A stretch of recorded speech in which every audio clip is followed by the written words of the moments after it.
A'udzubillahi minasyaitonirrajim. Bismillahirrahmanirrahim. Wa bihi nasta'inu ala umuri dunya waddin. Assalatu wassalamu ala asyrafil anbiya al-mursalin. Nabiyina rasulina Muhammad al-mab'uts rahmatan lil alamin.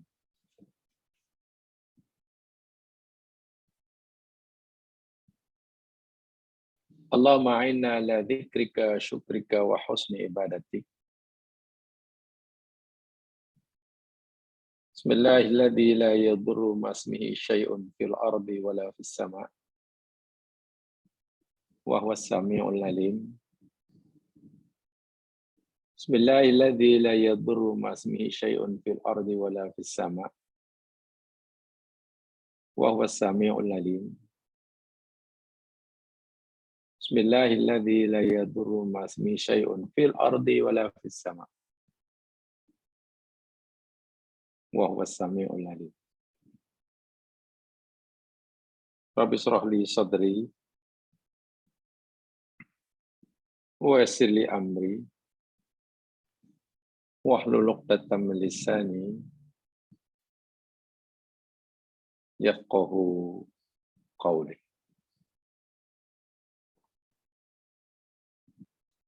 Amin ya rabbal alamin.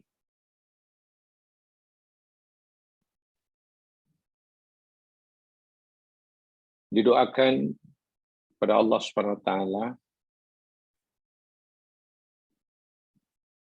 jika ada di antara kita pagi hari ini yang sedang sakit, semoga Allah beri dia kesembuhan dan kesehatan.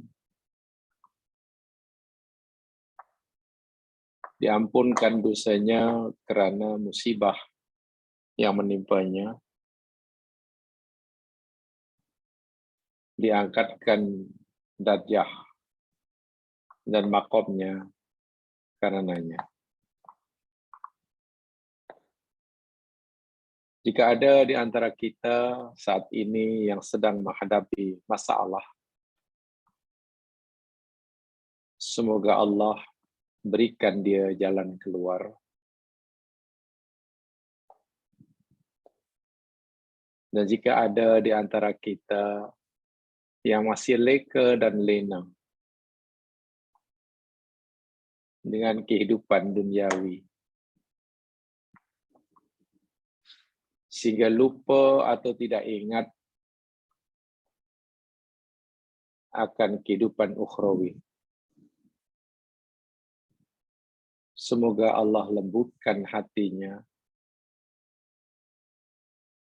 dibukakan baginya akan sedar akan tujuan ia dihidupkannya.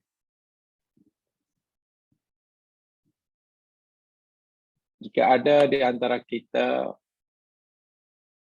saat ini yang mempunyai hajat duniawi maupun hajat ukhrawi,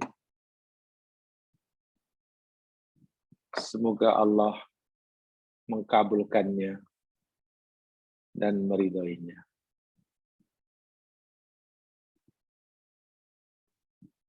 Dan yang tak kalah pentingnya, dimohonkan kepada Allah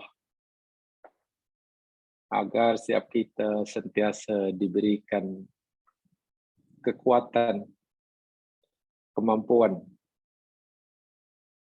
untuk terus istiqomah dalam menjalani segala perintahnya, dalam mengarungi kehidupan sesuai dengan ketetapan dan syariatnya. Seberat apapun dia, sebesar apapun rintangannya. Amin ya rabbal alamin.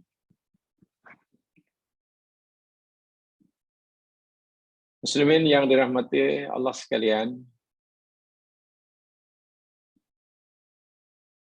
insyaallah kita akan teruskan siri kajian kita. Pembacaan kita tentang asraru insya Allah. Rahasia insya Allah. Telah beberapa siri yang telah kita pelajari sama kaitan dengan tajuk ini. Dan kajian terakhir, jika jamaah masih ingat, yakni kita pelajari tentang al-farqu baina insya Allah wa bi'idnillah. Betul ya, itu bagian yang terakhir.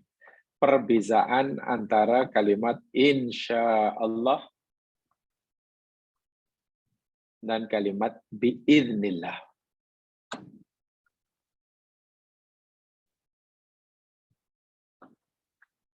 Secara umumnya, insya Allah yang berkaitan dengan masyiah Allah, masyiah maknanya kehendaknya. Kaitan insya Allah atau kaitan masyiah Allah, yakni berkaitan dengan qadarun kauniyun atau masyiah kauniyah. Maksudnya, kehendak Allah yang berkaitan dengan penciptaan. Kewujudan makhluk, alam dan isinya. Siang jadi malam, malam jadi siang. Air menghilangkan dahaga. Makanan menghilangkan lapar. Api panas, air sejuk. Racun boleh membunuh.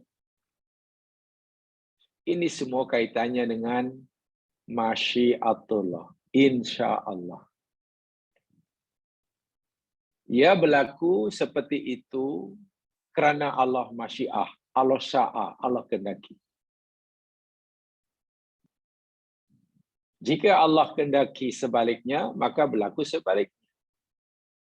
Panasnya api kerana masyiatullah. Sejuknya api pun kerana masyiatullah.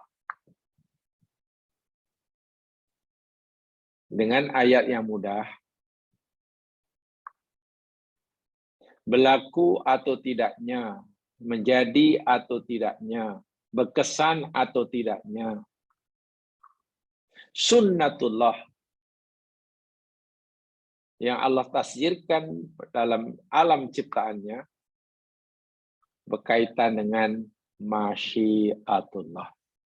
Sebab itulah kalau kita katalah sakit dan kemudian kita berubat, cara kita berubat atau obat yang kita ambil telah menepati kaedah-kaedah sunnatullah.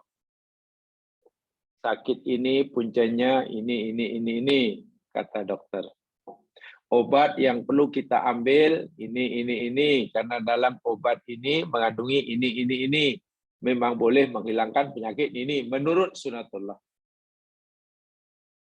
Selepas kita ambil obat, katakan insya Allah sembuh. Begitulah. Maksud insya Allah itu kaitan dengan penciptaan.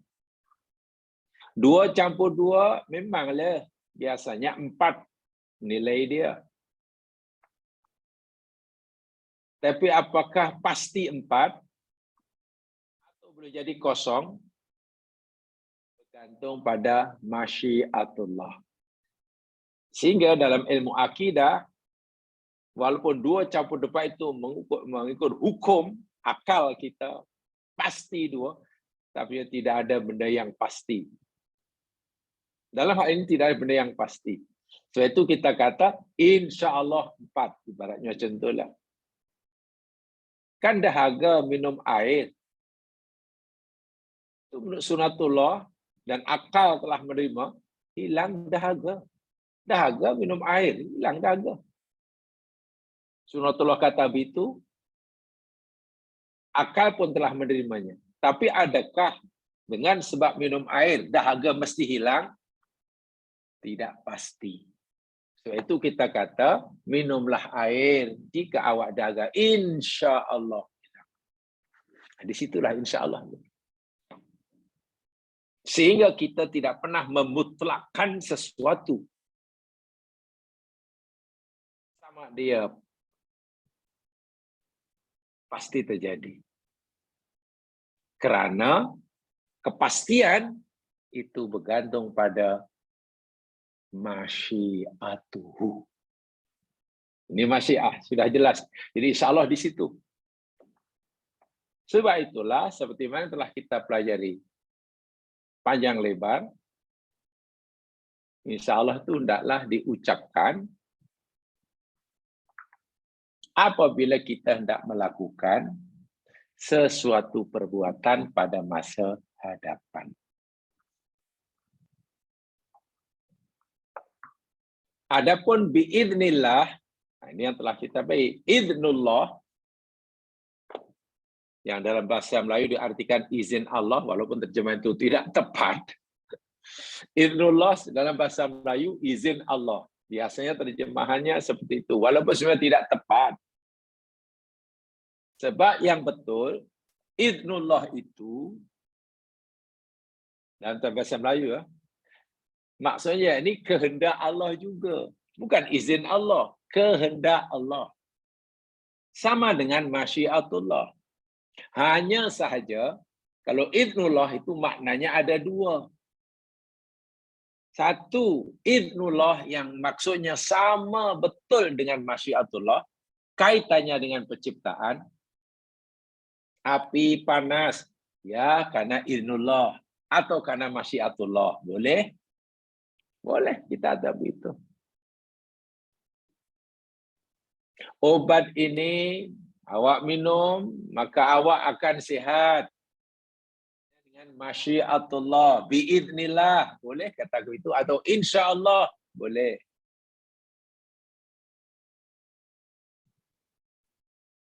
Bila awak campurkan 2 + 2, insya-Allah ada 4. Biiznillah ada 4. Boleh. Itu makna pertama. Sama betul. Makna iznullah dengan insya-Allah. Sementara makna kedua, iznullah, kehendak Allah, maksudnya apa yang Allah kehendaki daripada kita, sama ada untuk kita melakukannya ataupun untuk kita meninggalkannya. Dengan ayat mudah, makna iznullah yang bermaksud kehendak Allah, yakni kaitannya bukan dengan penciptaan, tapi kaitan dengan perintah dan larangan. Contoh, Allah menghendaki kita menyembahnya. Ubudullah, sembahlah oleh kamu akan Allah. Fa'buduni, sembahlah oleh kamu akan aku. Aqimis solah, dirikan solat. Dalam kalimah aqimis solah, dirikan olehmu solat. Apa yang Allah maukan daripada kita dengan perintah aqimis solah? Oh, Allah maukan kita mengerjakan solat. Kehendak Allah, kemauan Allah yang maukan kita solat, itulah namanya iznullah. Makna yang kedua. Makna yang kedua, iznullah. Dan apabila kita telah, dan kita diberi pilihan, dalam yang kedua ini kita diberi pilihan, jemaah sekalian. Sama ada kita lakukannya ataupun tidak. Kita diberi pilihan. Allah suruh kita salat, walaupun itu kehendak Allah, kita diberi pilihan. Sama ada kita nak salat ataupun kita tinggalkan solat. Kita dipilih pilihan. Nah, bila kita melakukan solat, kita pilih untuk solat dan berjaya melakukannya, perbuatan kita, kemampuan kita untuk melakukan perintah solat, itulah idznullah, makna pertama. Itulah makna masyiatullah. Jadi di sini, kalau dalam kalimah katalah dalam perintah dirikan solat, di situ ada idznullah yang bermakna masyiatullah. Di situ juga ada idznullah yang bermaksud kehendak Allah, kemauan Allah yang katakan perintah dan larangan. Mungkin agak susah memahami, saya coba mudahkan beginilah. Antara masyiatullah dan idznullah ada perbezaan, itu jelas. Perbezaannya apa? Tadi jelaskan. Kalau masyiatullah itu kaitannya 100% dengan penciptaan. Benda itu ada, kata ada, kaitannya dengan Allah. Sementara idznullah itu kaitannya dengan kehendak Allah, menghendaki kita, yang maukan kita, sama ada buat yang dia suruh atau tinggal yang dia larang. Itu idznullah. Tetapi dalam kalimat idznullah ada makna yang kedua tadi, yang maknanya sama dengan masyiatullah. Jadi idznullah itu maknanya lebih luas daripada masyiatullah. Boleh kita gunakan kalimat idznullah itu sama penggunaannya dengan insyaallah. Dan juga boleh idznullah itu kita gunakan berkaitan dengan taklif, perintah dan larangan. Nah, seperti mana pertanyaan yang tersisa pada siri yang lepas. Jika Allah menghendaki, jika Allah suruh kita salat, aqimus shalah. Aqimus shalah, dirikan salat. Aqimis shalah, dirikan salat. Baik, dalam ayat aqimis shalah, pertanyaan yang dulu tergantung kan, saya suruh jamaah cari jawaban je lah. Apa yang ada dalam perintah aqimis shalah? Masyiatullah atau idznullah? Coba. Dalam aqimus shalah itu ada masyiatullah kah atau ada idznullah? Sehingga boleh tak kita kata, pokoknya bila Allah suruh kita solat, lalu kata, aqimus shalah, lalu kita insyaallah, insyita. Oh, kaitan itu dengan insyaallah atau dengan idznillah. Coba. Mungkin ada yang ingin memberi jawaban. Ini kan dahulu yang kita sisakan pertanyaan itu. Coba agaknya faham ke tidak? Saya ini kena faham betul nih. Ini kaitannya dengan akidah. Supaya nanti kita tak salah faham. Kalau orang salah faham, kadang-kadang orang kata, apalah, semua serah pada Allah lah. Kita buat ke tak buat, terserah Allah. Allah dah tentukan. Baik buruk itu biarlah Allah yang tentukan. Itu sebenarnya ucapan yang salah aja mas sekalian. Tapi sering orang tak menyadari. Apalah, baik buruk itulah tergantung pada Allah lah. Kita dah tentukan, kita jalani jalan hidup. Wah, kalau itulah kita yakini seperti itu, kita sudah berfahaman Jabariyah. Dan fahaman Jabariyah itu telah diakui atau telah yakini oleh fahaman ahli sunnah wal jamaah sebagai fahaman yang menyeleweng. Sebab fahaman Jabariyah itu yakni fahaman yang meyakini manusia ini di hadapan Allah sama di hadapan kehendak Allah ke, di hadapan perintah dan larangannya ke, macam robot. Tidak punya apa-apa. Apalah terserah Allah, semua dah ditentukan oleh Allah. Baik, buruk ke, semua dah Allah tentukan. Bukan begitu. Itu Jabariyah. Nah sekarang perintah aqimus shalah. Jamaah nampak dalam perintah aqimus shalah itu ada tak masyiatullah atau ada tak idnullah? Kalau ada, di mana masyiatullahnya? Kalau ada lah. Kalau tak ada, ya tak ada lah. Di mana idnullahnya? Kalau ada. Atau ada dua-dua sekali. Kalau ada dua sekali, di mana insya Allahnya, masyiatullahnya, di mana idnullahnya?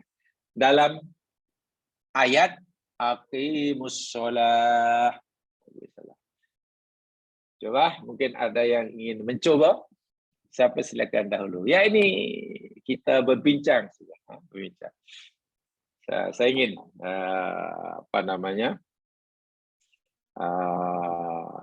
feedback daripada jemaah sekalian. Sila, mungkin ada yang coba. Bebas silakan. Jawapan salah tak berdosa. Sila. Assalamualaikum Ustaz. Waalaikumsalam. Sila ya. Saya rasa dia berkaitan dengan iznullah kerana dia melibatkan taklid. Ya.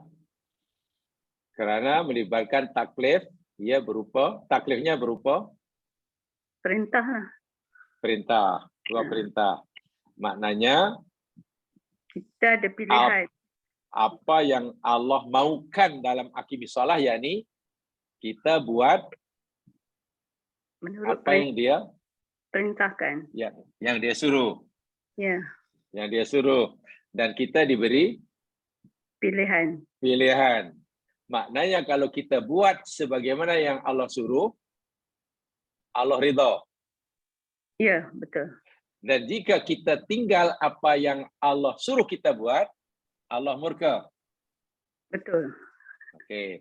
Dari aspek itu, maknanya ia berkaitan dengan iznillah. Inilah. Ada tak di situ dalam aqimus shalah aspek masyiatullah? Insya-Allah. Saya rasa masih ada kemampuan kita melakukannya. Kemampuan kita melakukannya. Maknanya nanti kita mampu buat atau tak mampu buat? Ya. Berjaya atau tidak? Itu masyiat Allah lah. Berkaitan dengan masyiat Allah. Masyaallah. Lagi? Satu pengajian bagus. Mungkin ada yang lain? Jadi dalam aqimus shalah tu ada dua sekali seperti yang jawab tadi. Mungkin ada yang lain? Coba.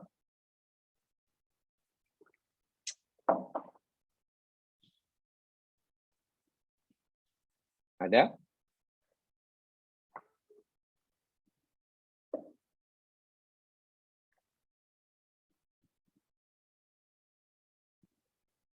Tidak ada.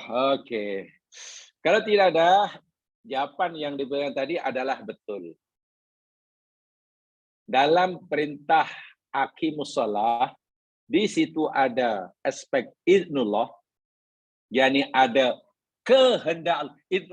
Saya ulangi sekalian. Idnullah itu terjemahan Melawinya kehendak Allah. Kehendak Allah. Sama ada kehendak, maksudnya Allah menghendaki kita buat apa yang dia suruh, atau kita tinggal apa yang dia tegah, atau itulah bermaksud kehendak, maksudnya kita mampu buat ke, tak mampu buat ke, bergantung kepada kehendaknya. Sebab itulah masa kita dipanggil oleh Allah, hayya 'alas shalah, kita kata la haula wala quwata illa billah. Allah kata mai solatlah, hayya 'alas shalah. Apa kita kata? La haula wala quwata illa billah. Seakan-akan kita ya Allah, Engkau suruh kami solat, hayya 'alas shalah. Kami terima. Kami tak membantah, kami tak melawan, kami tak menentang. Tapi ya Allah, masalahnya walaupun kami memilih untuk solat, karena itu yang engkau suruh. Maksudnya kami ini tak punya kemampuan. Paham? Tak punya daya. Keinginan ada, tapi tak punya daya. Jadi, hambamu ini nanti berjaya atau tak berjaya melakukan perintahmu, solatlah, itu bukan semata-mata bergantung pada kemauan keinginan hambamu ini. Tapi juga bergantung penuh kepada kehendakmu. Sama ada engkau memberikan hambamu kemampuan untuk melakukannya atau tidak. Sebab hambamu hanya punya kemauan, keinginan, ingin mematuhi apa perintahmu. Tetapi hambamu tidak punya kemampuan untuk melakukannya, mewujudkan kemauan itu tanpa kehendakmu. Paham ya?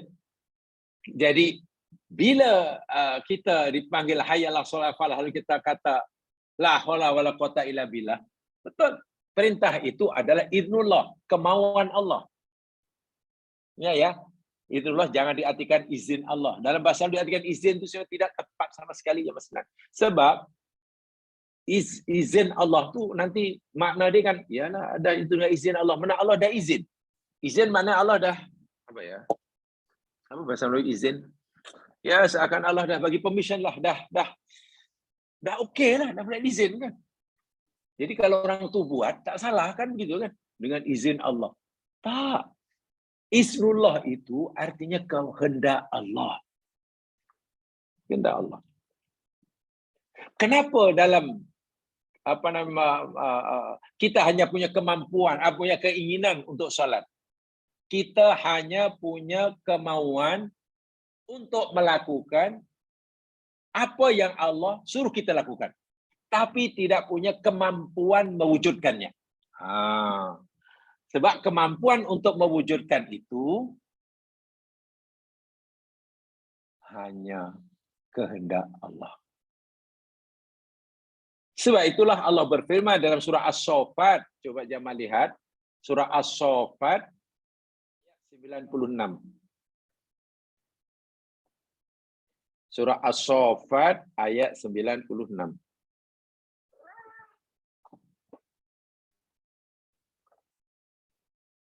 Selepas surah Yasin ya. Ayat 96. A'udzu billahi minasyaitonir rajim. Wallahu khalaqakum wa ma ta'malun. Wallahu dan Allah. Khalaqakum, dia telah menciptakan kamu. Wa ma taf'alun, dan telah menciptakan apa yang kamu lakukan, kamu amalkan. Masya Allah. Dalam ayat ini, Allah memberitahu kepada kita, ada dua perkara yang Allah ciptakan. Ada dua benda ciptaan Allah. Satu, diri kita, itu Allah yang mencipta. Khalaqakum.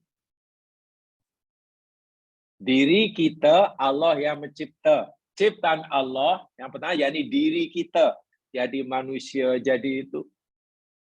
Itu betul-betul kaitan dengan masyiatullah. Kan penciptaan. Kita wujud atau tak wujud, kita jadi lelaki atau perempuan, itu 100% bergantung dengan masyiatullah. Dia yang cipta. Allah kendaki kita ada lah. Allah kendaki kita tak ada lah. Allah kendaki kita sebagai anak yang pertama, jadilah anak pertama.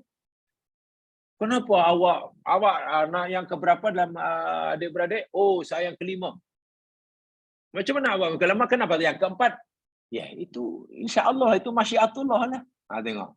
Ini masyiatullah ini khalakum. Yang kedua, ini yang mungkin kita hati-hati memahaminya. Yang Allah ciptakan wujud masyiatullah.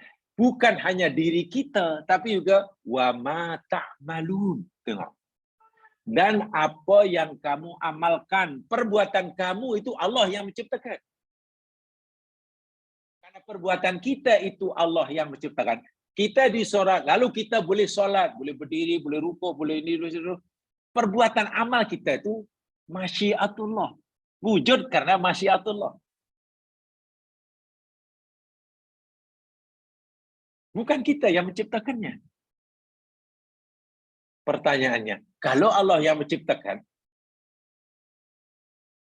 orang solat, lalu dia solat. Orang suruh solat, kemudian solat. Orang suruh solat, kemudian dia tak solat. Kenapa yang solat diberi pahala, yang tak solat disiksa? Sedangkan dia solat atau tidak solat itu ciptaan Allah. Nah, di sini kalau kita yang dinilai oleh Allah bukan perkara yang berkaitan dengan masyiahnya, tapi yang dinilai oleh Allah kaitan dengan idnullah yang pertama tadi. Keinginan Allah, kemauan Allah untuk kita buat, sama ada kita memilih untuk melakukannya atau kita memilih untuk meninggalkannya. Jika kita memilih untuk melakukannya, sesuai dengan kehendak Allah, dengan idnullah, kemudian kita mengakui, menyadari yang kita tidak punya kemampuan mewujudkan keinginan, kita mengakui itu. Dan bila kita berjaya mewujudkannya, sedangkan kita tidak punya kemampuan, Allah bagi kita kemampuan untuk melakukannya. Ada orang suruh solat, kemudian dia memilih untuk tidak melakukannya. Maka Allah pun tidak bagi dia keupayaan untuk melakukannya, karena dia memilih untuk dia melakukannya. Nah, jadi penilaian Allah pahala atau dosa bukan terletak pada ada atau tiadanya perbuatan itu. Tapi ada atau tiadanya keinginan atau kemauan orang itu melakukannya. Suruh solat, lalu kita ada keinginan untuk melakukannya. Suruh haji, kita ada kemauan untuk melakukannya. Suruh puasa, kita ada keinginan, kita terima dan keinginan. Tapi kita berjaya atau tidak kan bergantung pada kemampuan yang Allah berikan pada kita. Jika kita mampu melakukannya, maknanya Allah bagi kita kemampuan. Jika kita tidak, ya mana Allah tak bagi kita kemampuan. Apakah jika kita ingin haji, ada keinginan untuk pergi haji, tapi Allah tak bagi kita kemampuan untuk melaksanakannya, sehingga kita tak berjaya melakukan satu haji, ada kita berdosa? Tidak. Tidak ada dosa. Kita sudah menerima perintah Allah, kita terima larangan Allah, ada keinginan untuk melakukan perintah, ada keinginan untuk meninggalkan larangan, malangnya kita tak punya kemampuan untuk meninggalkan atau melakukannya kecuali dengan kehendak Allah. Lalu Allah pula tidak menghendaki kita mampu melakukannya, maka kita tidak berdosa. Lainlah kalau Allah suruh kita, idnullah, berupa perintah, lalu kita tak ada keinginan untuk buat apa yang disuruh. Kalau keinginan untuk buat yang disuruh, yang dikenai oleh Allah pun tak ada, ya mana mungkin Allah bagi kita kemampuan melakukannya. Sebaliknya yang kita inginkan apa? Kita ingin untuk meninggalkan suruhan itu. Karena kita punya memilih untuk meninggalkannya, maka Allah pun bagi kita kemampuan untuk meninggalkannya. Sehingga tidak dipaksa untuk kita melakukannya. Berdosa kita. Faham ya? Dan inilah yang dimaksudkan. Ada orang mati, saya katakan mati karena bunuh diri ke, mati karena penyakit yang dideritanya ke, mati karena faktor usia ke, kematian itu masyiatullah. Seseorang tidak punya kuasa, kemampuan untuk mematikan diri sendiri. Kuasa yang boleh mematikan diri seseorang itu dia, masyiatullah, kaitannya kehendak Allah, mati atau hidup. Di mana letak idnullah? Kemauan Allah kepada kita tentang kematian, jangan bunuh diri. Itu yang dimaukan oleh Allah. Allah maukan kita melakukan perbuatan yang mengakibatkan kematian. Itu makna larangan. Lalu kita tidak memilih untuk bunuh diri, katakanlah. Masya Allah. Allah sudah terima. Dapat pahala. Dapat pahala.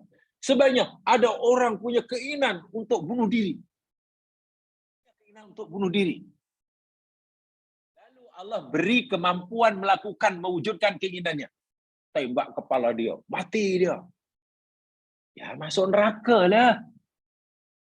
Kematian Allah yang cipta. Tapi perbuatan yang mengakibatkan kematiannya, itu pilihan dia. Masuk neraka. Yang kedua, ada orang punya keinginan untuk bunuh diri. Tengok. Punya keinginan untuk bunuh diri. Tetapi dia tidak punya kemampuan untuk menciptakan kematian. Gantung diri. Sepatutnya kan boleh mati. Tapi tak mati. Tembak kepala dia. Rupanya tak kenalah bahagian otak yang kritikal dan tak mati. Selamatkan. Walaupun dia tak jadi mati, karena kematian itu bergantung pada masyiatullah, tetapi dia sudah memilih untuk bunuh diri. Sedangkan bunuh diri itu sesuatu yang tidak dikehendaki oleh Allah. Orang itu tetap berdosa. Tetap berdosa. Berdosa bukan karena, macam mana dosa kan tak jadi mati. Ini bukan masalah jadi mati atau tak mati. Yang dinilai oleh bukan nanti mati atau tidak. Bukan itu. Yang diberi markah oleh Allah. Mana yang dipilih tempoh hari. Allah kata, jangan kamu bunuh diri. Tapi orang itu memilih untuk bunuh diri. Maknanya memilih berbeza dengan apa yang Allah kehendaki. Dosa. Bila ia memilih sesuatu sesuai dengan apa yang Allah kehendaki, idznullah, dapat pahala. Walaupun tidak berjaya. Memilih untuk buat suruhan Allah, dah dapat pahala dah. Walaupun tidak berjaya. Tak ada kemampuan menjayakannya. Memilih untuk meninggalkan perintah Allah. Dosa. Walaupun tidak berjaya mewujudkannya. Faham ya? Jadi Allah tidak akan menilai amal hambanya, walaupun di sini wama ta'malun. Allah menciptakan apa yang kamu kerjakan. Ya, itu ciptaan Allah. Bagaimana Allah Subhanahu wa taala memberikan balasan ataupun dosa kepada hambanya, perbuatan hambanya. Mana perbuatan itu bukan hamba yang menciptakannya, tapi Allah. Kan tidak mungkin kan Allah yang buat, kita pula yang dapat pahala. Ciptakan, kita pula yang dapat siksa. Jadi kita dapat pahala atau siksa dari amalan itu bukan daripada ada atau tiadanya amalan, wujud atau tidaknya wujud amalan, karena itu masyiatullah. Tapi kita dapat pahala ataupun dosa. Oleh sebab ada tak kita memilih itu? Adakah pilihan kita betul atau tidak? Bila Allah suruh buat, lalu kita memilih untuk buat, dapatlah pahala. Bila Allah kehendaki kita buat, tapi kita memilih tak buat, dapatlah dosa. Bila Allah menghendaki kita meninggalkan sesuatu, lalu kita memilih meninggalkannya, dapatlah pahala. Bila Allah menghendaki kita meninggalkan sesuatu, lalu kita memilih untuk melakukannya, dapatlah dosa. Allah menghendaki kita meninggalkan perbuatan. Satu perbuatan, lalu kita memilih meninggalkannya, dapatlah pahala. Allah menghendaki kita meninggalkan suatu perbuatan, lalu kita memilih melakukannya, berdosa. Di situ yang idznullah. Jadi idznullah maknanya ada dua tu. Idznullah berkaitan dengan kehendak, berkaitan dengan takdir. Idznullah yang berkaitan kehendak dengan kaitannya dengan ciptaan, sama dengan masyiatullah. Semoga dapat difahami ya, karena memang agak tidak mudah saya menjelaskan ini perbezaan. Sebab itu saya katakan tadi, tak apalah, kita serahkanlah baik buruk kepada Allah. Tak boleh. Itu mirip Jabariyah je maksudnya. Kalau begini, baik dan buruk itu Allah yang menciptakannya. Allah yang masyiah, itu betul. Tetapi Allah akan masyiah bagi seseorang jika seseorang itu memilih untuk buat baik. Itu baru betul. Allah menciptakan, menghendaki keburukan ke atas seseorang jika seseorang itu memilih untuk buat buruk. Itu baru betul. Jangan seakan-akan, tak apalah baik buruk itu dah serah pada Allah lah, kita hanya menerima sajalah. Tak boleh. Seakan-akan kita langsung tidak punya peranan dalam terciptanya, terwujudnya kebaikan dan keburukan. Itu sudah mirip Jabariyah. Itu yang saya masukkan tadi. Jadi, tak betul lah. Jadi tidak betul. Sebab itu dalam Al-Quran, banyak kan? Contohnya, وَمَا يُدِلُّ بِهِ إِلَّا الْفَاسِقِينَ. Allah tidak sesatkan, maknanya kesesatan itu masyiah Allah ni. Kesesatan itu masyiah Allah, ciptaan Allah. Sesuatu yang Allah kehendaki ada. Kesesatan sesuatu yang Allah kehendaki ada. Allah timpakan pada sesiapa kesesatan yang dia ciptakan itu. Allah tidak kehendaki kecuali atas orang yang zalim. Orang itu memilih melakukan kezaliman, Allah bagi dia sesat. Bila orang itu memilih meninggalkan kezaliman, Allah bagi hidayah. Jadi walaupun kesesatan, hidayah, baik, buruk itu masyiah Allah, tetapi Allah akan berikan kepada hambanya sesuai dengan pilihannya. Faham ya? Itu kesimpulan saya ingat boleh dipahami lah. Boleh ya? Atau ada yang ditanyakan barangkali? Kalau ada saya beri masa, kalau tidak ada kita teruskan. Assalamualaikum Ustaz. Assalamualaikum warahmatullahi wabarakatuh. Ya, ketentuan kita ditentukan di azali lagi. Kita nak jadi apa, nak jadi baik ke jahat. So apa kaitannya dengan ini? Mungkin sebab di itu kita didorongkan tidak melakukan apa yang diperintahkan. Adakah macam tu? Pertama sekali kita meyakini akan adanya qada dan qadar yang Allah takkan secara azali kan? Itu kita yakini. Okey. Pertanyaannya setelah kita meyakini adanya ketentuan itu. Apakah ada agak-agak di antara kita yang mengetahui apa yang Allah tetapkan untuk dirinya? Ada atau tidak? Tak ada lah. Kalau tidak, agaknya bila seseorang baru tahu apa yang Allah telah tetapkan bagi dirinya. Dah meninggal. Tak tahu. Bila macam mana? Okey, saya tanya, ada atau tidak ada orang yang mengetahui apa yang Allah telah tetapkan sejak zaman azali atas dirinya? Tak tahu. Tak ada. Tak tahu. Tak ada ya. Tapi semua yakin ya? Ya. Semua yakin. Sekarang, mungkin atau tidak mungkin seseorang mengetahui apa yang Allah telah tetapkan semenjak azali atas dirinya? Tak mungkin. Mungkin atau tak mungkin? Tak mungkin. Tak mungkin. Hah? Tak tahu. Tak Tak tahu lah. mungkin. Lagi? Tak mungkin maknanya sepanjang hayat hingga mati tak mungkin tahulah gitu. Ya. Dan di sinilah perlu saya luruskan. Jamaah sekalian, saya ulangi ya, dengar baik-baik. Ini penting ini, jangan salah faham nanti. Jangan salah faham atau jangan punya faham yang salah. Salah faham tak boleh, punya faham yang salah pun tak boleh. Semua kita wajib beriman akan adanya qada dan qadar. Itu rukun iman kan, yang keenam kan? Tak ada masalah. Itu bukan itu isunya. Isunya semua sudah mukmin. Sekarang yang kedua, saya teruskan lagi. Mungkinkah kita, adakah orang yang telah mengetahui apa yang Allah telah tetapkan zaman azali atas dirinya? Itu poin kedua. Isu kedua. Jawabannya, ada atau tidak ada? Tak ada. Tidak ada. Okey. Sekarang isu yang ketiga. Yang ketiga. Mungkinkah, ketiga ni, mungkinkah ada seseorang atau mungkinkah kita mengetahui apa yang Allah telah tetapkan buat kita semenjak zaman azali itu? Mungkin atau tak mungkin? Tak mungkin. Tak mungkin.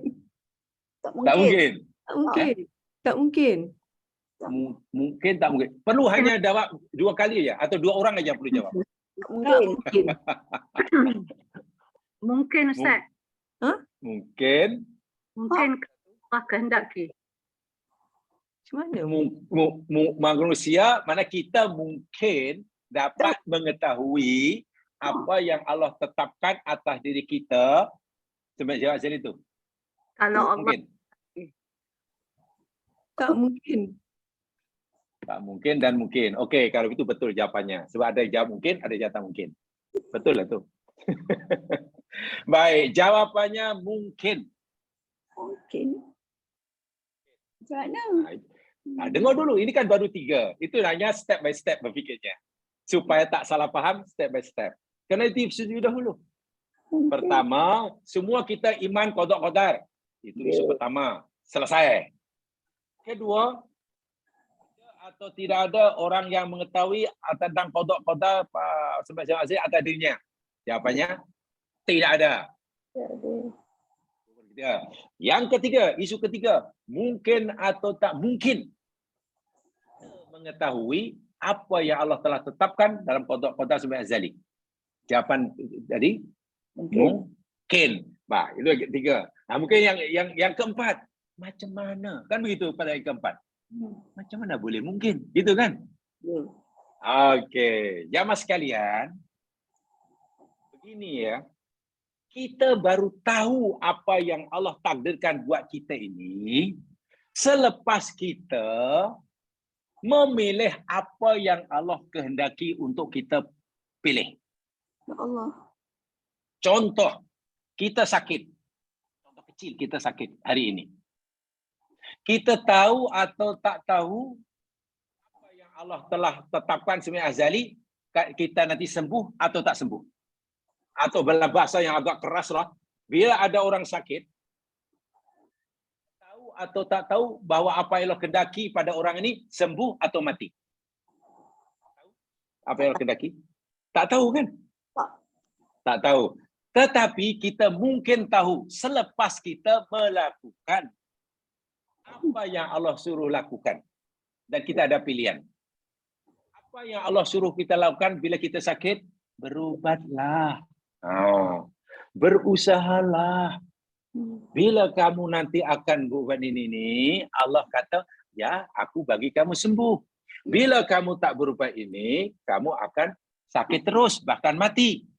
Jadi qada dan takdir kita ini jamaah sekalian, kita tahu selepas kita melakukan apa yang Allah suruh kita pilih. Betul? Baru kita, Masya Allah, rupanya takdir yang Allah berikan pada mak saya mati rupa-rupanya. Selepas kita berusaha merawatnya, masuk hospital sana sini, berubah macam-macam. Mana hospital yang kita tak pernah pergi? Mana doktor yang kita tak jumpa? Habis duitnya. Atau hospital yang paling hebat sekali kita dah hantar mak kita yang sakit. Nama hospital itu Hospital Tawakal. Itu paling tinggi itu. Hospital yang lain kalah taraf. Hospital yang paling tinggi tingkatan makamnya namanya Hospital Tawakal. Selepas 1 tahun 3 bulan kita merawatnya, sebelum kita rawat itu kita tak tahu takdir Allah kepada mak saya nanti sehat, sembuh atau mati ya. Tak tahu. Memang Allah tak akan beritahu. Yang tahu Allah saja. Tapi selepas kita ikhtiar karena Allah suruh ikhtiar. Bila sakit kan Allah suruh kita ikhtiar. Mau berobat silakan, kata Allah. Mau tidak berobat silakan. Dan nanti ada akibatnya. Bila kamu berobat, ini kata Allah yang aku akan kehendaki berlaku. Bila kamu memilih untuk diubat, ini setelah berubat, katalah sembuh. Baru kita, Masya Allah, rupanya takdir Allah kepada ibu saya yang sakit, rupanya sembuh. Kita tahu masa itu. Yang lain pula, setelah berubat 2 tahun, habiskan ini, rupanya meninggal orang tua saya. Mana saya baru tahu takdir Allah yang Allah tetapkan pada ibu saya, meninggal. Selepas kita melakukan tadi. Bermakna takdir Allah takdir dari kota Allah yang Allah tetapkan pada azan azali, jemaah sekalian, dalam perkara ini dipanggil, itulah namanya qada mu'allaq. Qada mu'allaq. Qada mu'allaq itu maknanya qada yang bergantung, bersyarat. Seakan-akan beginilah, seakan-akan bahasa mudahnya. Hambaku ini sakit. Allah seakan-akan bunyi takdir itu begitu ya Mas Ali. Hambaku ini sakit. Bila hambaku ini berobat, aku akan kendaki dia sembuh. Tapi bila hambaku ini memilih untuk tidak berobat, aku kendaki ia mati. Itulah namanya qada. Dan kita tak tahu mana yang Allah kendaki sebelum kita melakukan Ya. Bermakna qada bagi kita dalam hal ini bukan satu. Qada di depan kita ni banyak. Malangnya orang memahami qada itu hanya satu dan dia hidupnya terpenjara dengan qada. Jadi akhirnya, alah tak ada apalah, you mau ikhtiar pun kalau qadanya lain nanti lain. You tak payah ikhtiar pun kalau qadanya sembuh-sembuh. Itu salah yang salah paling besar tu jemaah sekalian. Contoh, ini banyak kali pernah saya sampaikan dahulu, ketika Umar dengan rombongannya melakukan lawatan kerja sebagai pemimpin negara ke negeri Syam. Popular sekali itu, riwayat itu. Di tengah jalan ada berita bahawa di negeri Syam yang tak dilawat itu, Syam itu ya kawasan Asia Barat sekarang lah, yang saya bergolak itulah, Jordan, Syria, Lebanon. Ada berita yang mengatakan bahawa di negeri Syam itu ada penyakit yang sedang berjangkit. Tak tahu apa penyakitnya itu. Tak apalah, untuk memudahkan pemahaman dah. Waktu itu di negeri Syam ada wabak Corona 19.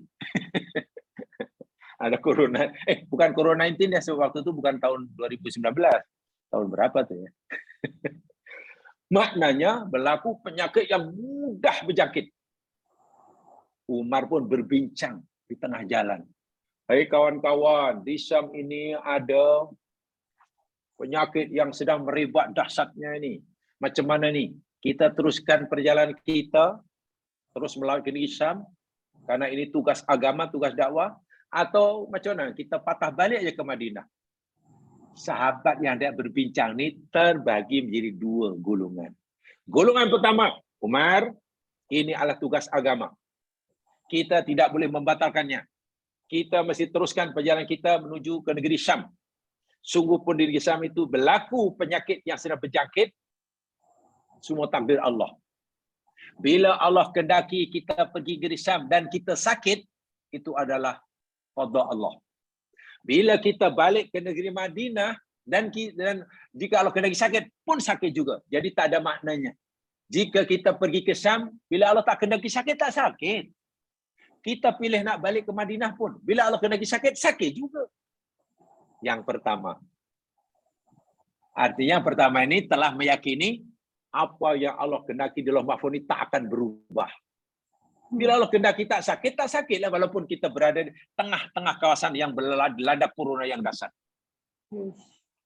Bila Allah kendaki sakit, walaupun duduk di bilik, bukan di rumah, di bilik. Bilik pula berkunci. Ada grill. Bila Allah kendaki sakit, sakit. Nah, ini pendapat yang pertama. Yakin betul bahawa yang ini tak akan berubah-ubah. Yang kedua, sahabat Umar yang kedua, oh tidak al-muminin. Penyakit ini berbahaya. Berbahaya, mudah berjangkit. Maka sebaiknya langkah yang bijak, kita kena balik ke Madinah. Jangan pergi sana untuk mengelak daripada dijangkiti penyakit yang berbahaya ini. Itu cara kedua. Betul semuanya telah ditakdirkan oleh Allah. Tapi kita kena milih balik ke Madinah. Akhirnya Umar milih balik ke Madinah. Menerima cadangan yang kedua. Kalau begitu kita batalkan niat kita pergi ke Syam. Kita elok balik ke Madinah. Sahabat yang mencadangkan cara pertama ini protes. Umar, kenapa kita mesti balik ke Madinah? Karena kita takut sakit. Bila kita balik ke Madinah pun, bila takdirnya sakit, sakit. Bila kita pergi Syam sekalipun, walaupun berlaku penyakit, bila takdirnya sihat, tetap sihat. Kenapa kita pilih itu? Kenapa lari? Protes, marah tu yang pertama. Apa jawab Umar? Luar biasa. Ini Umar ya, orang yang dijamin masuk surga. Setan pun lari. Umar kata, iya, betul. Kamu kata diriku melarikan diri dari takdir Allah, itu betul. Tapi ketahuilah, afirru min qada'illah ila qada'in akhar. Kamu tahu tak? Aku memilih lari daripada takdir Allah yang satu kepada takdir Allah yang satunya. Kejut tu yang kedua tu. Yang pertama. Betul, aku melarikan diri daripada qada Allah yang pertama, satu, dan lari kepada qada Allah yang kedua. Apa maksudnya, wahai Umar? Kalaulah kita pergi ke negeri Syam dan Allah takdirkan kita sakit, sakit kita itu adalah qada Allah. Jika kita memilih balik ke Madinah, yang di sana tidak ada penyakit merebak, dan kita sehat, itu pun takdir Allah. Sekarang, mana yang kita nak pilih? Nak pilih takdir Allah yang sakit atau takdir Allah yang sehat? Kata Umar. Itu pilihan kita. Jangan kita fikir bila kita sakit itu takdir Allah, bila kita sehat itu bukan takdir Allah. Kata Umar. Lalu Umar bagi contoh yang luar biasa bijaknya. Bila di depan kamu ada dua kawasan tanah. Sebelah kanan tanahnya subur. Airnya cukup. Biji benih ada. Baja ada. Percuma pula tu. Bila kamu mengusahakan tanah sebelah kanan itu, kamu dapat untung banyak. Untung besar. Sementara di sebelah kiri, ada kawasan yang tandus. Air tak ada. Baja memanglah susah. Bila kamu mengusahakan tanah sebelah kiri, sia-sia. Memenat aja. Habiskan boreh. Karena tak memberikan apa-apa pulangan hasil. Lalu Umar tanya, kamu pilih yang mana? Kamu nak mengusahakan tanah sebelah kanan dan nanti kamu akan untung, atau kamu memilih untuk mengusahakan tanah sebelah kiri dan kamu rugi hanya memenat, tak dapat apa-apa? Sahabat kata, ya kami pilih sebelah kanan. Dan itulah takdir. Bila kamu usahakan sebelah kanan dan berjaya, bagi banyak keuntungan, itu takdir Allah, itu qada Allah buat kamu. Dan bila kamu mengusahakan, memilih usaha sebelah kiri, dan kamu rugi, tak dapat apa-apa, itu pun qada Allah. Sekarang kamu pilih qada yang mana? Jadi qada itu jangan sekian, ini adalah qada mu'allaq. Qada itu ada di tangan kita, pilihan kita. Allah akan memberikan pada kita sesuai dengan pilihan kita. Orang pilih sehat, Allah bagi sehat. Itu qada Allah. Orang pilih sakit, Allah bagi sakit. Dan itu qada Allah juga. Sayangnya kebanyakan kita ini, bila sebut qada dan qadar, seakan dia sudah mengunci kita rapat-rapat dan kita tidak boleh bergerak. Sehingga buat apa pun tidak memberi kesan. Itu rugi dah. Faham ya? Boleh difahami? Sikit. Boleh faham. Tapi yang satu lagi, tadi Ustaz ada kata, kalau orang tu pilih nak solat, tapi dia tak ada kekuatan. Allah tak beri dia kekuatan. Tak salah baginya, Ustaz kata. Macam mana tu? Macam mana keadaannya macam tu? Pertanyaannya, bila Allah suruh kita solat tempoh hari, kan kita kata la haula wala quwwata illa billah. Ada tak kita kemampuan untuk solat? Adakah kita punya atau tidak punya kemampuan untuk buat yang disuruh ataupun kemampuan untuk tinggal yang ditegak? Jawab. Ada atau tidak? Kita ada kemampuan. Ada kehendak tu ada, tapi saya tak cerita kehendak, saya cerita kemampuan, keupayaan, kudrat ada tak? Dia ada kemampuan. dia ada dua lah, yang ada ataupun yang tak ada, macam mana? Dua senario. Dah. Kita mungkin ada yang ada yang tak ada. Contoh mudah, katalah Allah suruh kita buat solat ke, zakat ke, suruh apa sajalah, infak ke, puasa, atau buat suruh, ada banyak suruh Allah kan, atau Allah larang kita melakukan satu perbuatan larangan. Pertanyaannya, ada atau tidak ada kita punya atau tidak punya kemampuan untuk melakukan suruhan itu atau meninggalkan larangannya? Hakikatnya ada atau tidak ada? Punya atau tak punya? Tak punya. Depend Ustaz. Hah? Depend lah. Tak tahulah ada orang setengah orang boleh, ada setengah tak boleh. Bukan, itu bukan jawapan, itu dia power, dia pakata. Dia ada kemampuan. Ada Ya. sebab bila diperintah tu maknanya dia tahulah sama ada kita suruh kita boleh buatnya ataupun tidak. Baik, ada ini semua mengikuti pelajaran ini bermula daripada rahsia hauqalah ya. Mengikuti dulu. Ya. Dia ada. Semua mengikuti kajian daripada rahsia la haula wala quwwata billah. Sudah diikuti semuanya. Dah ikut. Dah ikut ya? Oh, maknanya belum faham betul lah tu. Panjang lebar kita bicara la haula wala quwwata billah. La haula wala quwwata billah maknanya apa secara bahasa? Yang mudahnya. La haula tiada Daya upaya. daya sikit pun wala quwata, tak ada kekuatan kemampuan sikit pun illa billah, Melainkan kecuali Allah. ya. Dalam hidup ni kita tidak boleh mendakwa saya punya kemampuan untuk buat, tak ada. Tak ada. Kalau ada kemampuan itu pemberian Allah. Jangankan kita ni jamaah sekalian untuk apa ya istilahnya, solat 5 waktu, puasa 1 bulan, terbang pergi haji. Kita nak mengedipkan mata itu pun jamaah sekalian, kalau bukan kerana kemampuan yang Allah berikan, kita tak mampu. Itu makna la haula wala quwata illa billah. Menunjukkan yang kita tu lemah selemah-lemahnya. Kita tak ada kemampuan. Kita hanya diberi oleh Allah kemauan. Okey? Keinginan. Sama ada keinginan untuk buat atau keinginan untuk tak buat. Faham ya? Setakat itu sebenarnya yang kita ada. Kemudian bila Allah suruh kita buat dan kita memilih untuk buat, sedangkan kita tak ada kemampuan untuk buat, saat itulah Allah akan bagi kita kemampuan. So kemampuan itu datang daripada Allah. Okey. Saya ingat kalau Allah tak beri. Dengar dulu. Kemudian jika Allah larang kita buat, jangan buat itu, jangan buat itu, jangan buat itu, jangan mencuri, jangan bla bla bla.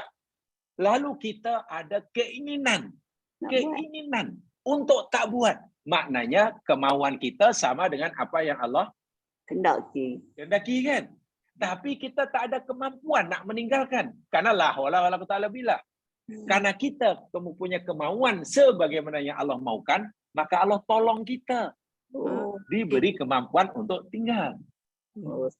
Begitulah. Jadi hakikatnya, kalau ini kita sedari betul, bila kita telah berjaya melakukan sebanyak manapun suruhan, InsyaAllah. kita tidak akan membanggakan amal kita. Karena hakikatnya kita tidak mampu beramal. Kita mampu beramal itu karena pertolongan Allah. Betul.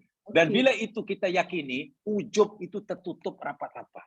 Ya, betul. Kan itu yang kita pelajari tiap hari. Tapi kalau orang merasa punya kemampuan, nanti buat amal, wow, hebat aku rupanya. Ini aku buat itu. Jadilah ujub. Itu yang Allah tak mau. Kenapa kita tidak diberi kemampuan untuk melaksanakan kemauan kita? Sebab kalau Allah bagi kita kemampuan untuk melaksanakan wujud kemauan kita, pasti manusia akan lebih banyak ujubnya. Karena merasa sikit pun tak merasa ditolong oleh Allah. Ini air punya, ini air punya. Ya Allah, karena ini perbuatan kami, ini kemauan kami, ini kekuatan kami, maka engkau wajib bagi kami pahala. Mungkin. Allahu Akbar. Tapi coba kalau Allah kata, aku suruh kamu dan kamu, aku beri kebebasan untuk memilih. Lalu kamu memilih untuk buat. Tapi ingat, kamu sebenarnya tak punya daya dan kekuatan. Betul ya Allah.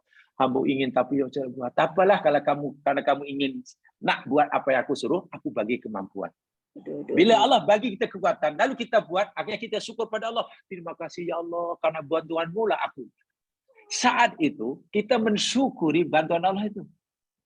Sehingga jika kita nanti dapat pahala, jemaah sekalian, dapat pahala daripada Allah, kan Nabi pernah memberitahu kita kan, seseorang kamu tidak masuk surga karena amalnya. Betul? Kenapa agaknya? Kenapa Nabi kata begitu? Jangan kita ujuk yang kita riak. Karena amal kita bukan kita yang cipta. Betul. Betul. Nabi kata, kamu masuk surga bukan karena amalmu. Karena akhirnya kamu ni tak mampu beramal. Kamu beramal tu karena bantuan aku, kata Allah. Sebab itu bila kamu masuk surga, bukan sebab amalmu, tapi sebab rahmatku. Tengok. Ya Allah, ya Tuhan. Masya Allah. Kita nak buat, tak punya kemampuan buat, lalu Allah tolong buat, kemudian Allah bagi pahala. Kurang senang apa kita jadi hamba Allah? Jadi hamba sangat senang. Senang. Ibaratnya lah, ada orang baik hati. Ada orang baik hati. Suruh kita. Wahai, ini pemimpin kata, kamu, aku adalah pemimpin kamu, aku adalah majikan kamu, dan kamu adalah pekerja aku. Aku suruh kamu tolong basuhkan baju-bajuku ini. Basuhkan. Kita sebagai pembantu yang patuh, sami'na wa ata'na Tuhan. Sami'na wa ata'na Tuhan. Sami'na. Kami mau mematuhi perintah Tuhan, tapi malangnya Tuhan, kami hanya punya kemauan tapi tak punya kemampuan. Tanganku sakit Tuhan, sakit nak berubat tak punya biaya. Kami tak mampu nak beli sabun, kami tak mampu itu, kami tak mampu, semua tak ada kemampuan, tapi kami hanya punya kemauan. Kata tuannya yang, tak apa, karena kamu mau, maknanya kamu patuh padaku.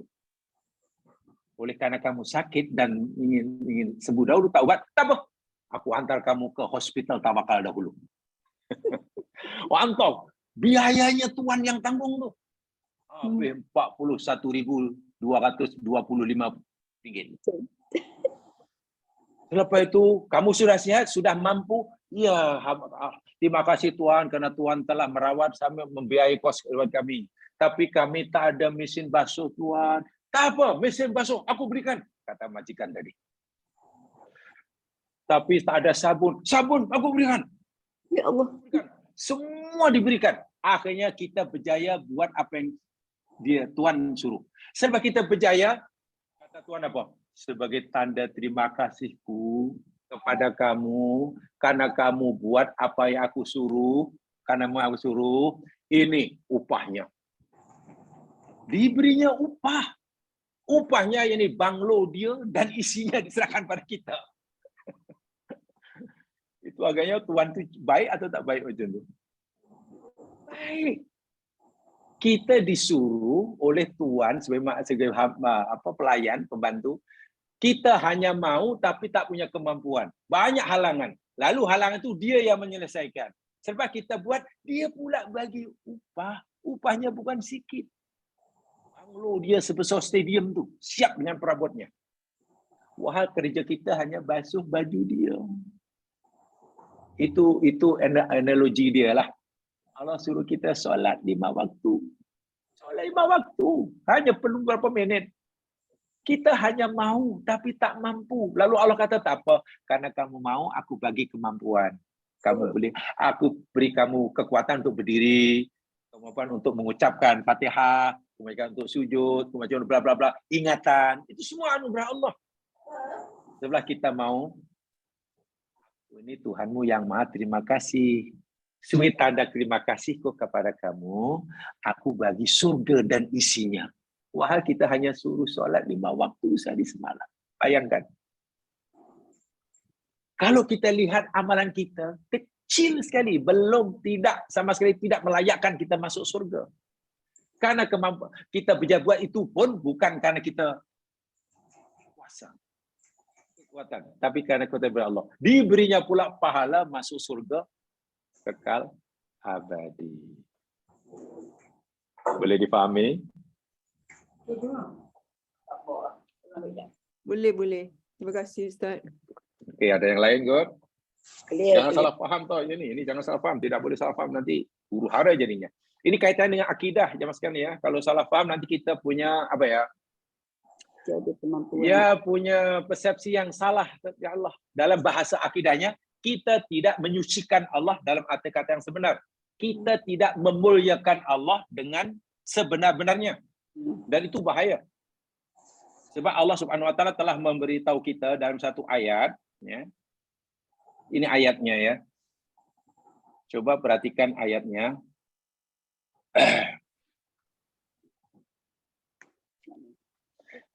Di dalam surah Az-Zumar atau surah Al-An'am lah yang senang. Surah Al-An'am, surah yang ke-6. Surah Az-Zumar belakang sangat. Surah Al-An'am, surah yang ke-6, ayat 91. Ini kita takut seperti ini ya Mas Kilan.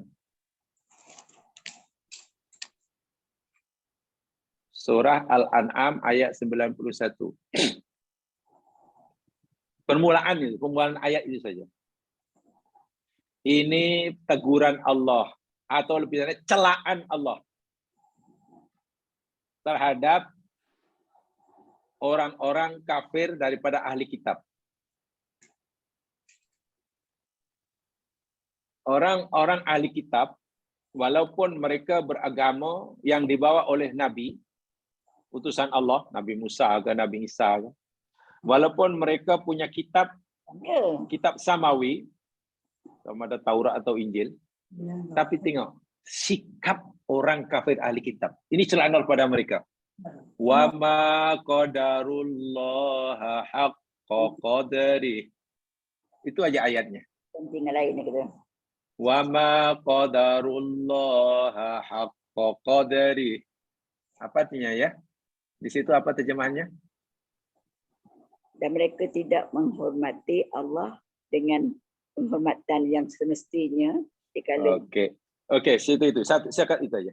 Qadara di situ menghormati. Makna yang lain mungkin? Qadar dahulu pernah kita pelajari ya. Qadar. Dulu kita pernah belajar Lailatul Qadar kan? Lailatul Qadar. Wa ma adraka malatul. Apa makna qadar dalam Al-Quran? Qadar dalam Al-Quran maknanya ada 3. Mungkin ada yang masih ingat. Kalimah qadara di dalam Al-Quran itu maknanya ada 3. Makna pertama apa qadar? Qadar, kadar, qadir. Tentuan. Ketetapan kan? Ketetapan. Qadar mana ketetapan. Jadi qadara menetapkan. Oke? Kalau Allah tetapkan itu takdir kan ketetapan. Makna qadar yang kedua, wa ma qadarullah. Hendak. Qadar. Lailatul Qadar. Takkan Lailatul Qadar maknanya malam ketetapan, malam ketentuan, betul. Kedua, Lailatul Qadar maknanya malam keagungan. Oke? Qadar maknanya keagungan. Jadi qadaro mengagungkan, memuliakan. Dan yang semakna dengannya, menyucikan, apalagi lah, membesarkan. Yang ketiga, qadar maknanya sempit. Sempit. Jadi, Lailatul Qadar maknanya malam sempit. Apa? Dari 3 makna itu, kita ambil satu berkaitan ayat ini. Qadaro di sini, qadaru maknanya memuliakan, mengagungkan, membesarkan, dan yang semakna dengannya. Jadi ayat ini teguran Allah, celaan Allah kepada orang-orang musyrik, orang-orang kafir ahli kitab. Tidaklah mereka ahli kitab itu mengagungkan Allah, memuliakan Allah, menyucikan Allah dengan sebenar-benar keagungannya. Dengan sebenar-benar kemuliaannya. Dengan sebenar-benar khususnya. Allah itu maha agung. Tetapi ahli kitab tidak mengagungkan Allah seagung-agungnya. Mungkin mereka mengagungkan Allah, tapi mungkin hanya 10%. Mungkin. Mereka mengakui Allah itu pencipta alam semesta. Mengagungkan Allah lah. Tapi mereka tuduh Allah punya anak. Kalau itu tidak mengagungkan Allah sebenar-benar agung. Mereka menganggap Allah itu maha berkuasa. Betul. menghidupkan, mematikan. Mereka meyakini adanya balasan di akhirat. Betul, itu mengagungkan Allah. Tetapi mereka tidak mengagungkan mereka dengan sebenar-benarnya. Buktinya, ya mereka fitnah Nabi Musa, mereka tuduh Nabi Isa, mereka fitnah para nabi, mereka ubah ayat-ayat Allah. Orang-orang seperti ini, walaupun boleh dikatakan mengagungkan Allah, tapi hanya sikit. Bukan 100%, bukan sempurna.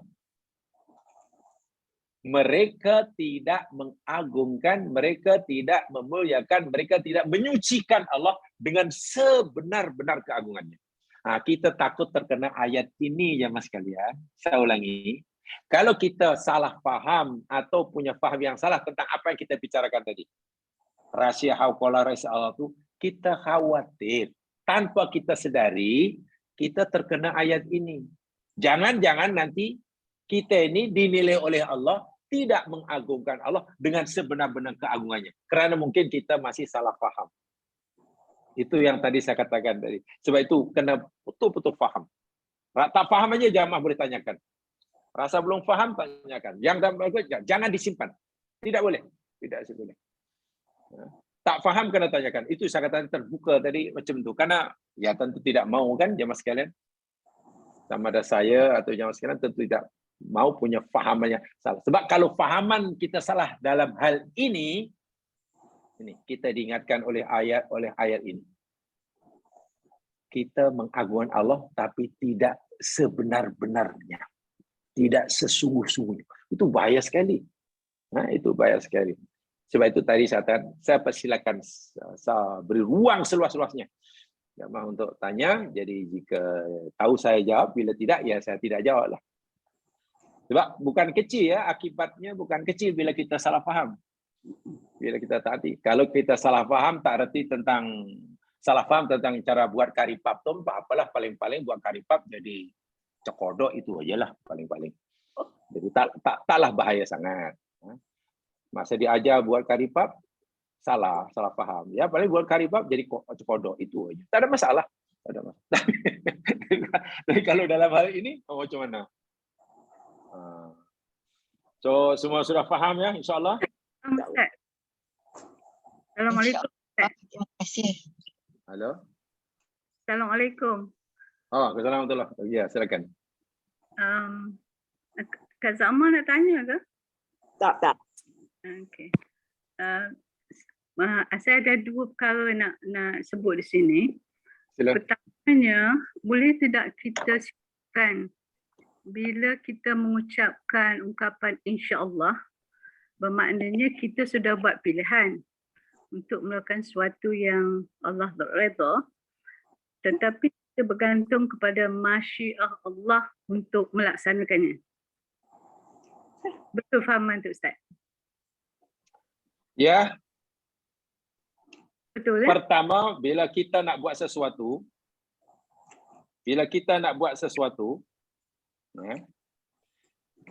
yang diridhai oleh Allah, sama ada nak buat yang disuruh atau yang nak tinggal yang ditegak, gitu maksudnya kan? Ya, betul. Kemudian kita kata insya-Allah. Semasa kita menyebut insya-Allah tu, pertama hendaklah kita sedari bersungguh-sungguh.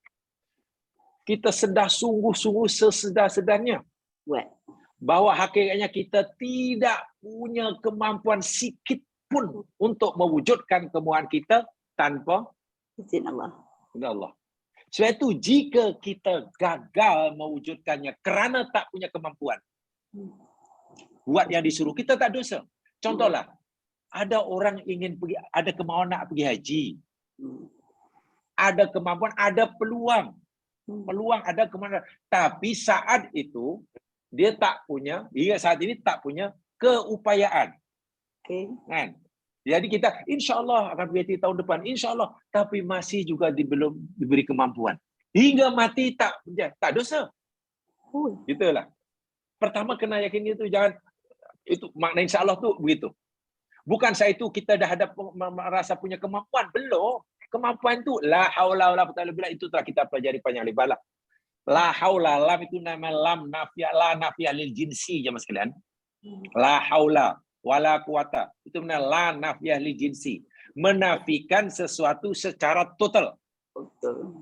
Kalau saya kata umpamanya, orang tanya saya nak beli barang itu harganya RM100. Saya hanya punya duit RM10.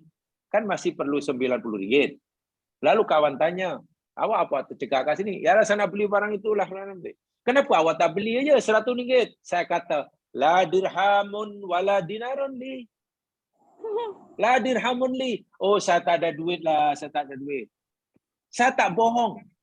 Walaupun saya punya RM10 dan saya kata la dirhamun, la ringgitun, la dolarun. Caranya bahasa run ya. La ringgitun, la dunarun, la dirhamun. Saya tak bohong. Sekali tengok-tengok tu dalam dompet ada tu RM10. Kenapa awak kata? Saya tak kata la dirhama. Saya kata la dirhamun. Kalau la dirhamun tu saya menafikan adanya duit yang mencukupi. Ada tapi tak cukup. Maka saya kata la dirhamun. Kalau saya kata la dirhama, lain maknanya. Maknanya memang ilek sama sekali. Ilek puci. Ilek puci.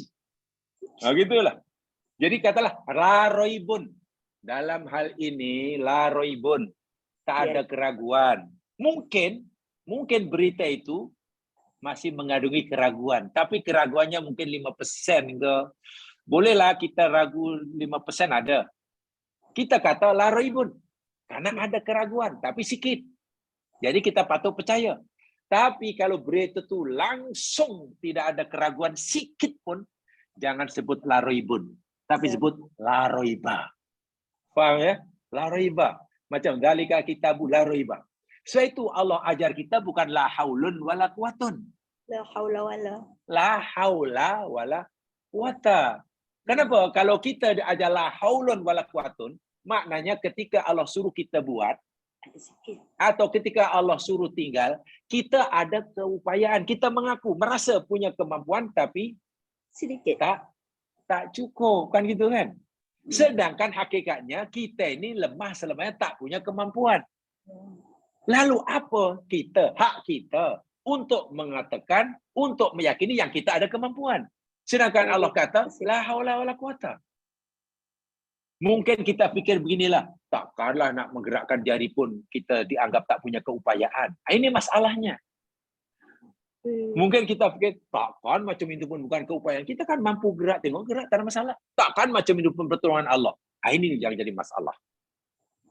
Kita fikir kita mampu gerakkan jari, itu karena kita ada kekuatan. Tidak. Kekuatan saya sehingga saya boleh menggerakkan jari saya, sehingga saya boleh bercakap ini 100% anugerah Allah. Dan bila Allah cabut sekali mata, saya tidak boleh buat apa-apa. Ya. Memori otak seorang profesor, doktor, engineer, apa lagi? Kiai, Haji, Al-Hafiz, Al-Ustaz, bla bla bla bla, apa? Gelaran panjang. Waktu Isya pandai, luar biasa. Masa baru balik dari seminar. Tidur malam hari. Subuh bangun, tiba-tiba kena stroke. Allahu Akbar. Masya Allah. Nyanyuk. Mana hilangnya? Apa yang dibangga semalam?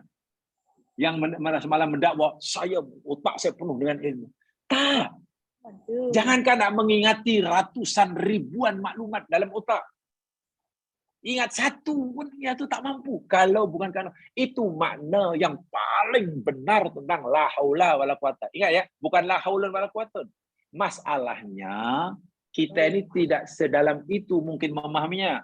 Ibaratnya kalau saya gerakkan tangan, kita tak merasa ini pertolongan Allah. Takkan macam itu pun tak boleh. Kan awak ada. Ini bahasa harian betul begitu. Betul ya? Itu pertama kita camkan. Camkan begitu. Aduh. Sebab kalau nanti tak jadi buat apa yang kita mau buat, kita tak berdosa. Itulah. Tapi kalau kita dah ada kemauan dan sungguh-sungguh dan Allah tahu, nanti Allah bagi kita kekuatan. Dan kekuatan yang Allah berikan ini, ya, sesuai dengan kemauan kita buat. Kita ingin buat itu, ya buatlah sesuai yang kemampuan yang Allah berikan. La yukallifullahu nafsan illa wus'aha. Allah tidak akan memberi bebanan kepada hambanya melakukan satu perbuatan melainkan sesuai dengan keupayaan yang Allah anugerah kepada. Demikian juga Allah larang kita. Allah larang kita minum arak. Lalu kita, ya Allah, betul. Hamba-Mu terima, hamba-Mu memilih untuk tidak minum arak. Kita pilih itu. Allah sudah catat. Tetapi kita yakin kita tak ada kemampuan untuk memastikan, mewujudkan yang keinginan kita tak minum arak itu terwujud. Kita tak ada kemampuan. Sebab itu kita boleh kata insya Allah jika Allah kendaki. Sebab apa? Contoh, kita memilih untuk tidak minum arak. Tapi kita katakan tak ada kemampuan untuk mewujudkannya. Masya Allah, wa'iyadzubillah, tiba-tiba kita ditangkap di orang. Dipaksa orang, tangan kita dipegang, diikat, kaki diikat, lalu dituangkan botol arak masuk ke mulut. Coba, dipam masuk. Karena arak masuk ke badan kita. Adakah itu pilihan kita? Tidak kan? Nak dikatakan, tapi awak minum arak. Betul, minum, tapi bukan kemana. Saya dipaksa. Bercanggah, maka walaupun hingga mabuk sekalipun, 2 botol masuk, mabuk. Kita mabuk semabuk-mabuknya. Mabuk semuanya, hyper mabuk lah. Taler. Bahasa saya taler. Hingga taler, tak berdosa. Ya, tak berdosa. Jadi Allah tidak bagi balasan karena perbuatan kita. Allah bagi balasan karena pilihan kita tadi. Itu maksud daripada la haula. Ingat ya, la haula wala quwata. Jangan dibaca la haulun wala quwatun. La haula wala. Kalau la haula wala quwatun, kita merasa punya kemampuan tapi tak cukup. Tak boleh. La haula wala quwata. Dan hebatnya pula bila manusia ini mengakui dan menyadari ketidakupayaannya, kelemahannya di hadapan Allah yang Maha Kuasa, Maha Kuat, Allah bagi dia kekuatan. Rahsia orang kuat itu yakni ia menyadari kelemahan dirinya di hadapan Allah. Hebat tak hebat? Rahsia kekuatan seseorang dalam agama kita ni, jika orang itu merasa betul-betul lemah, tidak berdaya di hadapan Allah yang Maha Perkasa. Tetapi begitu seorang merasa kuat, merasa punya kemampuan, maka Allah jadikan ia lemah. Dan itu banyak ayat-ayat Al-Quran. Dalam perang Hunain, sahabat-sahabat Nabi merasa kuat. Maklum jumlahnya 12,000 para tentera orang mukmin melawan 3,000 orang Quraisy. Takkan kalah. Kami hebat, kami 12,000, kami terlatih. Track record kami sentiasa menang dalam peperangan. Masa perang Badar kita 300 lebih pun boleh mengalahkan 1,000 lebih. Ini kan pula kita 12,000 melawan 3,000. Kacang. Mereka ada rasa begitu. Allah tarik itu kekuatan. Itu namanya ujub kan. Akhirnya mereka lari lintang pukang. 12,000 tentera Islam lari lintang pukang meninggalkan Nabi seorang di medan perang. Diserang oleh 3,000 orang. Itu ada dalam Quran. Jadi kekuatan tiba-tiba hilang begitu saja ketika orang merasa kuat di hadapan Tuhan. Tapi kekuatan akan diberikan oleh Allah justru pada orang yang merasa sedang lemah di hadapan Allah. Rasa lemah-lemahnya ada. Tahu ya? Itu kena difahami. Itu sebenarnya ilmu hati itu ya, itu bukan ilmu syariah ya. Itu kaitan dengan ilmu hati. Isu yang kedua, Ustaz. Okey, sila. Kita mengucapkan insya-Allah tu bila kita kata-kata berjanji melakukan sesuatu dengan orang lain. Jadi kita mungkin kerana kita berbelasik, kita sedarlah kita tak ada kemampuan. Tapi bila kita mula buat kerja dan kita tidak mengucapkan kepada sesiapa, jadi jarang saya rasa, saya merasakan semangat insya-Allah tu ada untuk melakukan sesuatu yang kita tak berjanji dengan siapa-siapa. dan macam tergelincir, kita tak ingat bahawa hanya Allah yang dapat membantu melakukan kita apa saja amalan yang kita buat.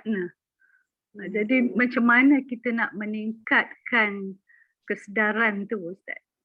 Macam saya tergelincir, saya rasa lah dalam amalan harian. Kalau dengan orang lain kita ucap insya-Allah, tapi kalau kita melakukan sendiri, tak beritahu siapa, dalam hati saya tak ada rasa insya-Allah tu. Macam mana? Ya, yang pasti begini. Perintah Allah untuk mengucapkan insya-Allah dalam surah Al-Kahfi kepada Nabi tadi, wala taqulanna li syai'in inni fa'ilun dzalika insyaallah itu, ya. Itu sebenarnya bersifat umum. Walaupun case-nya pada masa itu berkait sababun nuzulnya, yakni berkaitan Nabi berjanji kepada orang lain, kan? Jadi bahasa mudahnya, kita baru akan kata subhanallah bila kita ada komitmen dengan orang lain. Kalau ada komitmen dengan diri sendiri, tak ada insya-Allah. Sekarang begitu kan? Ya, betul.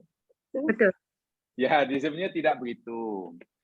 Ketidakkesedaran diri kita akan ketidakmampuan diri ini untuk melakukan suatu perbuatan tanpa kehendak Allah itu berlaku setiap saat pada minitnya, setiap minit pada jamnya, setiap jam pada harinya. Ima ada komitmen dengan orang lain atau diri sendiri. Jadi insya Allah itu bukan hanya memberitahu pada orang, insya Allah itu beritahu pada diri sendiri. Yaitu ketika kita tidak sedang berinteraksi dengan orang lain pun, kita cakap insya Allah. Boleh diri sendiri. Oh, esok saya nak jumpa ini dan insya Allah. Ya. Jadi insya Allah itu bukan pemberitahuan kepada lawan mukhatab, bukan. Bukan kepada mitra bicara, bukan. Kepada diri kita. Karena insya Allah hakikatnya satu bentuk kesedaran, keinsafan yang paling dasar sekali dalam diri, betapa tidak mampunya kita dalam menjalankan apa saja perbuatan tanpa pertolongannya. Itulah maksudnya. Enggak, cakap dengan di sini, nak jangan orang kafir ke, orang mukmin insya-Allah. Tapi dah orang, you cakap dengan orang kafir, kenapa cakap insya-Allah? Apa kena mengenai kapio atau tak kapio? Mau kapio ke, mau kapiak ke, mau mukmin ke? Ini bukan pada orang. Ini komitmen kita pada diri kita sendiri, pada Allah. Allah yang nilai, Allah yang suruh. Apa kalau kepada orang kafir kita menunjukkan yang kita mampu? Bila kepada orang mukmin kita agak tawaduk sikit, yang kita sebenarnya kurang mampu. Atau kalau pada diri sendiri kita merasa paling hebat. Itu namanya insya Allah yang belum mendarah daging. Itu insya Allah luaran dia. Insya Allah itu sudah menjadi terpatri dalam hati kecil. Sentiasa menyadari ketidakupayaan bila-bila masa, di mana sahaja, kepada siapa sahaja. Itulah. Itu kesadaran diri. Ustaz. Okey. Kalau kita nak buat sesuatu, kita doa kepada Allah, yang tu kira macam insya-Allah tak? Macam mana? Pertanyaan terlalu umum, saya tak faham yang ditanyakan mana. Macam katalah kita nak buat sesuatu, lepas tu kita doa, ya Allah, bagilah kita kemampuan untuk melakukannya. Itu kata macam insya-Allah tak? Pertama ucapkan insya-Allah dahulu. Oh. Coba Allah suruh dalam Quran perintahnya jelas. Jangan sekali-kali kamu mengatakan bahwa kamu nak buat sesuatu pada masa hadapan, mana jangan kamu pastikan diri kamu melakukan sebuah perbuatan pasaran kecuali kamu kata insya-Allah. La taqulanna. Jadi itu ayat jelas dalam surah Al-Kahfi. Adapun selepas itu mohon pada Allah, ya Allah beri kami kemampuan, ya Allah, itu sudah kewajiban. Tapi insya Allah jangan ditinggal. Nak cakap dengan siapa saya, di mana saja, dengan orang apapun, jangan diubah ya insya Allah. Jangan, depan saya ini orang Melayu, Muslim, orang Arab, insya Allah. Depan saya ini Mat Saleh ni. Yang ini Mat Saleh, ini Mat Salah. God willing, jangan. Allah tak suruh kata God willing. Inilah silapnya orang Islam tu. Mudah sangat luntur. InsyaAllah tu ucapan suci ya mas sekalian. Dan saya yakin ini apa yang saya pelajari. Saya tidak belajar bahasa, tapi saya belajar tentang ini. Dahulu dijelaskan dengan pelbagai terjemahan lah oleh guru muhasir saya, karena beliau menguasai banyak bahasa. Bezanya sangat jauh antara insya Allah dengan God willing. Jadi ini tak betul kan? Rasa takkan dengan mak saya kata insya Allah dia faham ke? Kalau God willing faham dia. Nasib lah. Ya jadi kenapa kita memberikan mesej yang tak betul kepada orang lain satu? Lalu kenapa kita merasa tidak nyaman, tidak selesa melaksanakan perintah agama kita di hadapan orang bukan Islam? Itu bagi saya satu kerugian yang sangat besar. Jiwa kita belum cukup kuat Kalau untuk mengatakan inna solati wa nusuki wa mayyati, belum cukup kuat. Masih tengok di mana, pada siapa. Itu bagi saya susah sekali. Susah sekali. Insya Allah itu pada siapa? Jangan ditukar. Jangan ditukar. Alhamdulillah demikian juga. Sebab itu kalimat thayyibah ya, yang sebenarnya tidak ada bahasa manapun yang boleh menerjemahkannya dengan betul. Sebab itu kalimat thayyibah biasanya ulama pasti akan mentafsirkannya, menguraikannya, bukan mengalih bahasakan. Sebab tidak ada bahasa manapun yang tepat ya, menerjemahkan kalimat thayyibah ini. Kalimat apa? Alhamdulillah ke subhanallah ke Allahu akbar ke la ilaha illallah. Sebab itu biasanya diuraikan. Jangan ditukar. God willing. Apa ke benda God willing? God willing itu insya Allah bukan. God willing bukan insya Allah bukan God willing. Jauh bezanya. Perbezaannya pertama, insya Allah bahasa Arab, God willing bahasa orang putih. Yang kedua belum lagi makna dia. Luar biasa maknanya. Sangat dahsyat. Tapi itulah kebiasaan setengah kita. Mudah sekali. Dianggap, awak cakap dengan ini kan, awak usaha dengan bukan Islam, pada cakap insya Allah. Insya Allah tu, itu tolong diajak mengaji dulu ya. Kalau ada yang masih tolong ya, kalau menegur belum ini, tolong diajak mengaji betul-betul, fahami sikit-sikit insya Allah. Akan dapat camkan. Itu ya. Mungkin dapat dipahami, yang belum dapat masih ada yang kabur boleh disimpan dahulu. InsyaAllah boleh dibincangkan pada masa-masa hadapan sampai kita teruskan apa yang ada dalam nota itu. Bagi saya sangat penting. Ini tak boleh dipisahkan ya antara tajuk Asrarul Hawqalah dengan Asrarul InsyaAllah. Itu jangan dipisahkan. Pemahaman cumul secara utuh. Cara memahaminya mesti secara utuh antara Asrarul Hawqalah dengan Asrarul InsyaAllah. Tidak boleh tajazuk. Tajazuk itu maknanya apa ya? Tidak boleh pemahaman kita secara terpisah. Tajazuk secara parsial tak boleh. Tapi kena sumul, komprehensif. Sebab kalau tidak terputus-putus nanti, kacau. Sedangkan itu sebenarnya ada kaitan yang sangat erat sekali antara InsyaAllah dengan la haula wala quwata illa billah. Sebab itu pemahamannya mesti daripada alif dahulu.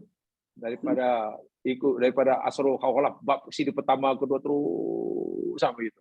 Itu tak boleh, ibarat rantai itu macam itulah. Mata rantai tak boleh ada yang putus. Baru nanti kita dapat macam ini gambaran secara umum. Tapi kalau sepotong seada jadi kacau lah. Nanti tak jadi fahaman yang betul. Sebab tak boleh dipisah kan. Kalau dicerai berikan kan tidak. Ya, contohnya beli basikal. Lalu diceraikan. Bukan basikal namanya. Sehingga tak nampak di mana basikalnya. Kena dicantumkan di satu baru. Kalau tidak nanti susah.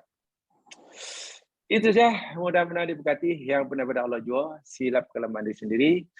Kita dengan bacaan tasbih kifarah dan surah Al-Asr. Subhanakallahumma bihamdika asyhadu an la ilaha illa anta astaghfiruka wa atubu ilaik. A'udzu billahi minasyaitonir rajim. Wal 'ashr innal insana illa ladzina amanu wa amilus shalihat. Wa tawassaw bil haqq wa tawassaw bis sabr.